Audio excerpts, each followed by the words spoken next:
Mic check 1 2 1 2. Is this thing on? I think it is. Welcome back, family. And in today's episode, we're going to be talking about the Federal Reserve raising interest rates once again, long-term market plays in the inevitable future, and also market predictions for 2023. Now, listen, there's a lot to cover, so just sit down, grab a cup of popcorn, and get ready. With that being said, let's kick it off with the recent news. Federal Reserve once again, they reduce the pace of rate hikes, going from 75 basis points to 50 basis points. So what does that mean? Essentially, here are the key takeaways from the Federal Reserve FOMC meeting. As always, the Fed still remained extremely hawkish in their goal to get inflation down to 2%. In this meeting, they all agreed to reduce the pace of rate hikes by 25 basis points. So like I said before, we're going from 75 basis points to 50 basis points.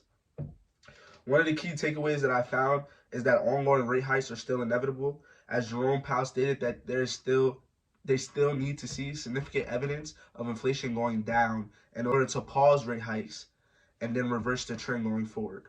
So essentially, what does that mean for everyday working Americans? That means that everyday Americans will continue to experience some type of pain and hardship until the Federal Reserve are able to get inflation back down to their 2% target. Another point that I found interesting from the FOMC meeting was that 17 out of the 19 FOMC participants voted that they can see interest rates or Fed funds rates exceeding 5% in 2023, which is very interesting since back in September, none of them had even speculated that it would exceed 5%. And Jerome Powell even stated himself, the Fed, they raised their median forecast from 4.6% to 5.1%. They keep raising their estimates, meaning that they're still not sure how high they need to go and how long they need to keep rates at that particular height to get inflation back down. Some of the closing points that Jerome Powell made in his FOMC introductory speech was that in the future, as far as 2023, 2024, and 2025, he sees economic growth being modest, inflation remaining elevated, and unemployment remaining low, and job gains remaining robust, meaning a tight labor market, which is one of the reasons why he continues to say that he hasn't seen significant signs of inflation coming down. In 2022, the monthly job gain averaged 392,000 compared to 560,000 just a year ago in 2021. In November, we've seen a job gain or job growth, a total job growth in November, 263,000. So as you see, progressively it's going down and down as market conditions difficult for companies to continue to hire. So why is that important? It's important because the Fed estimates for inflation to get back down to 2%, they need to see a monthly job gain of about 160,000 per month and an unemployment rate of 4.7%. Clearly, the Fed aren't seeing the appropriate economic conditions for them to then pause interest rates and then reverse interest rates and have their Fed pivot. They need to see a financial crisis in one of the liquidity markets. So that means a stock crisis, a housing crisis, before they're able to step in and say, oh, we need to fix it. And when they step in and they fix it, that's a part of the Federal Reserve pivot. So what is the Federal Reserve pivot? The Federal Reserve pivot operates in 3 stages, right? So we already entered stage 1 in December. And stage 1 was slowing down the pace of rate hikes. So going from 75 basis points to 50 basis points. The second stage of the federal pivot is maintaining interest rates at a certain level for a sustained period of time. The third stage is then subsequently changing the course of interest rates and then to the downside. So what does that mean? That means decreasing interest rates at a slow and steady pace over time as economic conditions begin to turn to normal states. So now what do we do? Now that we know the circumstances and we know what is going on with the Fed, how, Jamar, do I go about, how do I have a proactive instead of retroactive perspective, right? How do I get ahead of everything that's going there? How do I prepare myself? So what do you do? Obviously, if you're not thinking about your family's future, what are you doing with your life? You really got to ask yourself that question. But that's why I'm here, to help you figure out how to plan in these uncertain economic times. So if you're just starting with long-term investment and you're like, hey, I don't know what's going on, you should open up a Roth IRA, right? And then one of the first ticker symbols you should invest in, I think is SPY, SPY, or VOO. And basically both of these ticker symbols, one is a Vanguard product, the other is a VIDA product, and both of these ETFs track the S&P 500, which is an index fund comprised of 500 of the largest companies in the United States. So basically 500 of the best companies in the United States. And this is a good barometer of how the stock market is moving.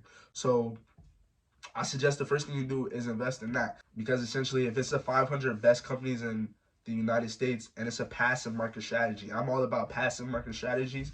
I don't want to constantly be checking my portfolio while I'm at work. I want to just understand that I put my money in a safe environment and that it's going to continue to grow over time. And if you look at the SPY and VOO, their returns over a 10-year period is over 10%. But also keep in mind that history doesn't necessarily repeat itself or isn't an indicator of future success, but history definitely does rhyme. Some other key market plays going forward, I would suggest to continue to invest in titans or companies that the U.S. economy cannot afford to have fail, or the United States government can't afford to have fail. So some companies like that are Microsoft, Google, Apple. These are still, even though they're down on the year, a lot of them are down on the year, correlating with the S&P 500. These are still tech giants, influential, that are good companies. So my sentiment going forward when I invest is investing in great companies at great prices, right? So if I'm telling you that Apple is a conglomerate, right? You can't go anywhere without seeing an Apple sign, without seeing an iPhone, without seeing an iPad, without hearing about podcasting. They're all over the place. So Apple in itself is an index fund. So you want to invest in something that's stable. So I would suggest investing in companies like Apple, Google, and Microsoft. Some other companies during this time of economic recession that we will see probably in the next couple of years, it will be a flat market, meaning that their overall market will trade sideways in the next 2 to 3 years. I think some good plays are healthcare. So companies like Johnson & Johnson, United Health, Eli Lilly, ABV. You also look at the semiconductor industry right now, that is down because of everything that's happening with China and the backed up supply chain issues.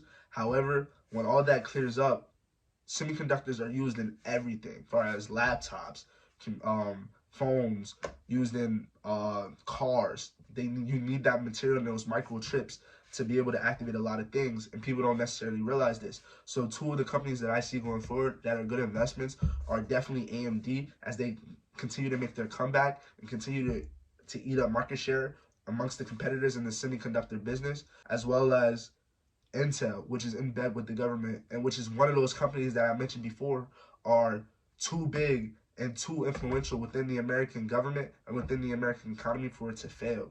They're essentially in bed with the American government, especially with the contract that they have moving forward. So they're going to ramp up production. So I believe that moving forward, Intel is also a great area to get invested into as well. So you're saying, hey, Jamar, you're telling me to get into these companies. What are some of the stock prices, that I can get in at, because, everyone doesn't have time to be researching. I would definitely suggest that if you were to get into AMD, that if you want to get into AMD around $39 to $55, right? And when you start to see it trending when you start to see it move in that direction or begin to hit in that specific price range, that's when you want to invest into. Keep in mind as well, like I said before, these are long-term plays, so it really doesn't matter which price you get into, because in the foreseeable future it's going to be higher than what you got into at this point in time. But if you're like me, you love to get in at the right prices, at the right deals, right? So another place I would suggest too with Apple is getting in around 139 to 120, around that range. When you're able to get in and you invest, that's a great buying price.